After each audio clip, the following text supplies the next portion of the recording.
Wait a minute. Wait a minute. You ain't heard nothing yet. Wait a minute, I tell you. You ain't heard nothing.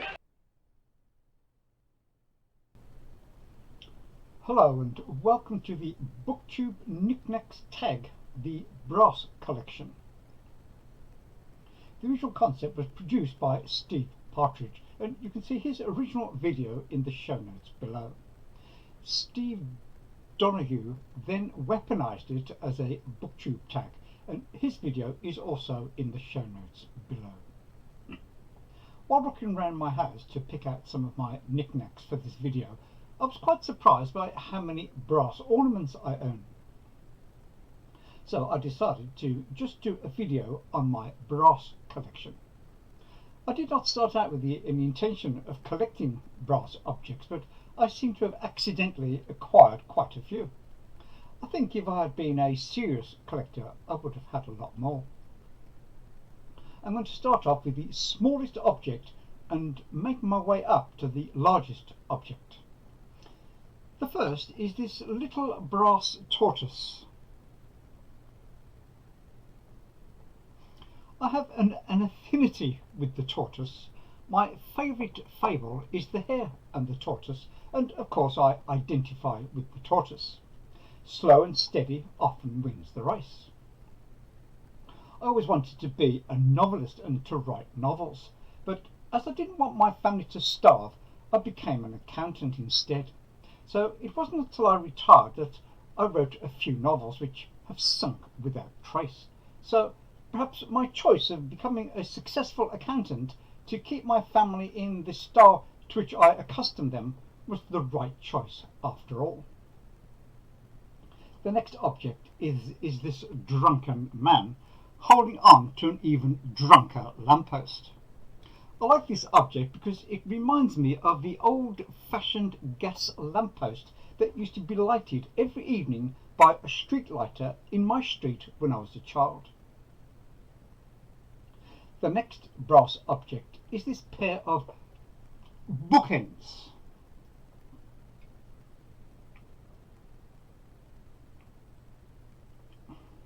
In black onyx with brass golf clubs.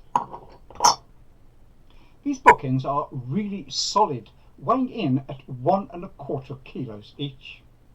I have other bookends that, while looking attractive, have no weight to them and hardly do the job they are designed for. But these bookends not only look attractive on the bookshelves, but are also immovable. The next brass object is a seahorse.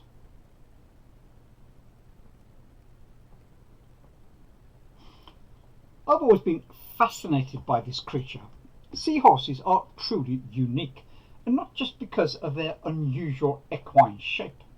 Unlike most other fish, they are monogamous and mate for life. Rarer still, they are among the only animal species on Earth in which the male bears the unborn young. The male seahorse is equipped with a pouch on the ventral or front-facing side of the tail. When mating, the female seahorse deposits up to 1,500 eggs in the male's pouch. The male carries the eggs for 9 to 45 days until the seahorses emerge fully developed but very small. The young are then released into the water, and the male often mates again within hours or days during the breeding season. If I had to give birth, I think I would give up sex. The next brass object I own is of a miner with his pickaxe.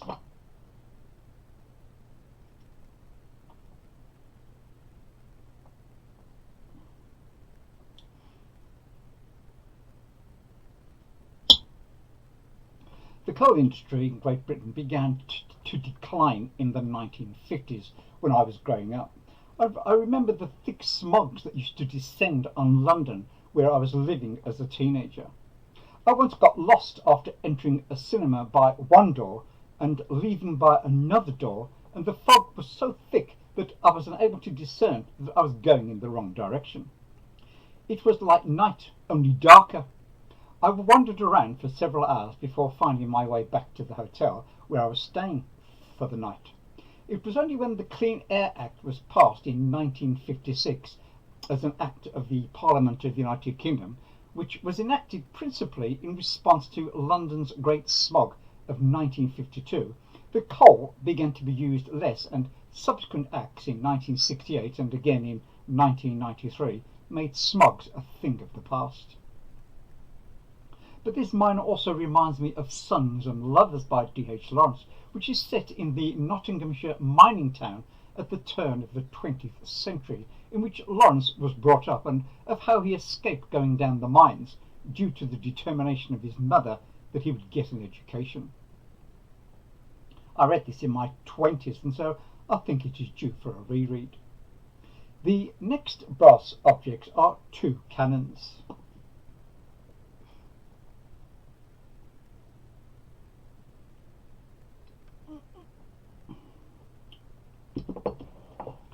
These always remind me of Napoleon, whose notoriety as a military leader and artillery commander during the French Revolution led to his rapid rise through the ranks.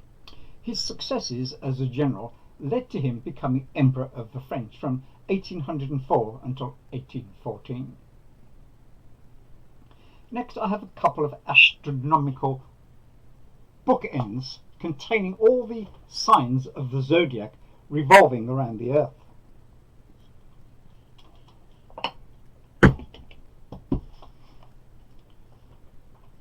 Astronomy is a natural science that studies celestial objects and phenomena. It uses mathematics, physics and chemistry in order to explain their origin and development. Objects of interest include planets, moons, stars, nebulae, galaxies and comets.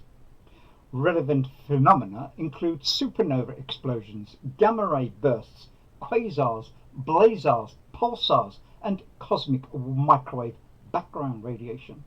More generally, astronomy studies everything that originates outside Earth's atmosphere.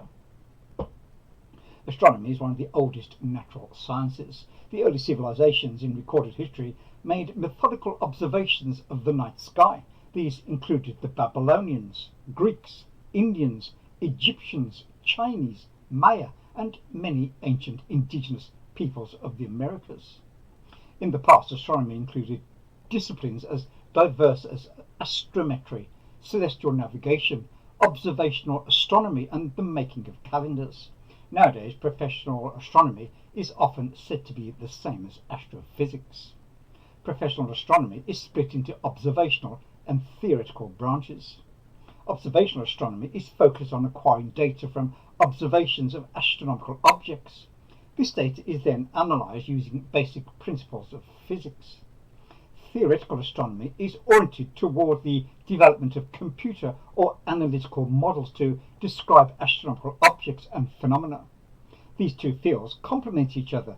Theoretical astronomy seeks to explain observational results, and observations are used to confirm theoretical results. The next object is of a blacksmith with his anvil.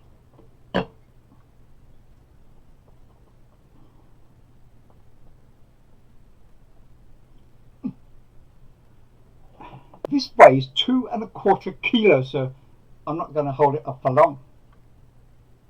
The black in blacksmith refers to the black fire scale, a layer of oxides that forms on the surface of the metal during heating.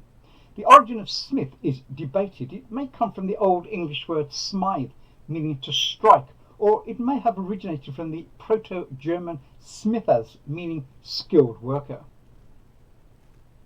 Here's a picture of a blacksmith's striker using a sledgehammer similar to the one in my model.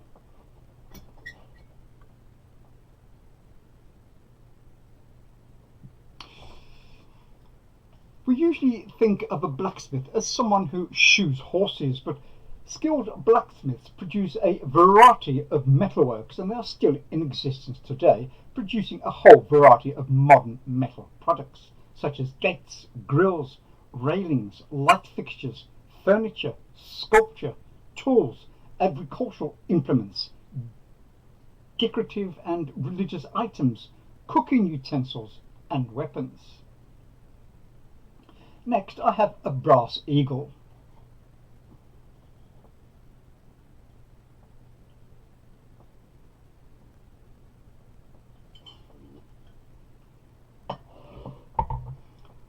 I've always loved eagles, and I have large framed pictures of 7 types of eagles with their prey on the walls of my stairs and landing.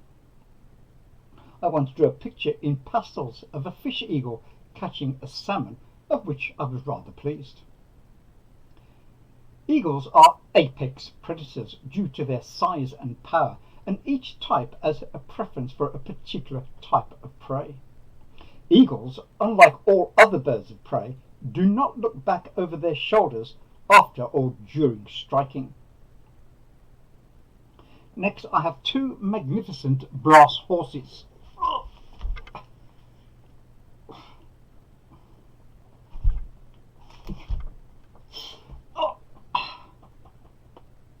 Each of which weighs 3 kilos.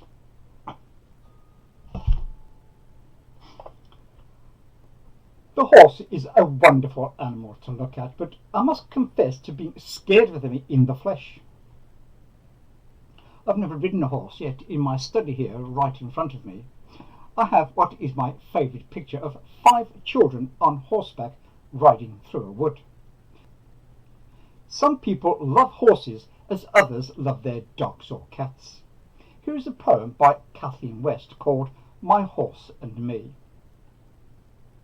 I love my horse, and I'll tell you why. He's the best horse around, and that is no lie. He's tough and smart, and always does the right thing whatever I ask, and rides like a dream. He's not the biggest horse in the barn. He's kind of laid back, like he doesn't give a darn. He's pretty, no doubt, but that isn't what shows. It's his heart that's so big that it overflows. I know what he's thinking, though he can't say the words. He's listened to me when I needed to be heard. He's as loyal a friend as I've ever had, always happy to see me and never makes me feel bad. He trusts me with his life, and I trust him with mine. It's a bond that's never broken and gets stronger with time. When we're on the trail, there's no better place to be than enjoying the woods, just my horse and me. And finally, here is my biggest brass object, which I've shown before on this channel, my copy of a Viking Longboat.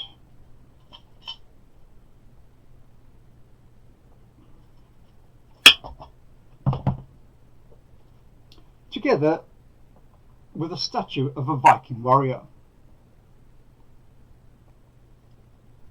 You can see this in episode 1 of my Norman series. See the link in the show notes below. My first wife and I had bought a nice big house in the country, and we had a large country kitchen and dining room. We already had a magnificent Welsh dresser taking up one wall, and we wanted a large oak sideboard for the other side of the room. We saw one advertised and went to see the lady selling it, and we liked it and agreed the price. While there, I saw this Viking Longboat on display and mentioned to the lady that I admired it. She told me that it had belonged to her deceased husband, and that I could buy it for £25 if I wanted it. I did, and I also liked the Viking warrior and bought that off her at the same time.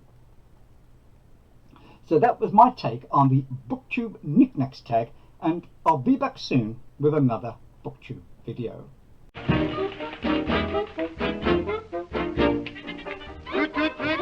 Goodbye.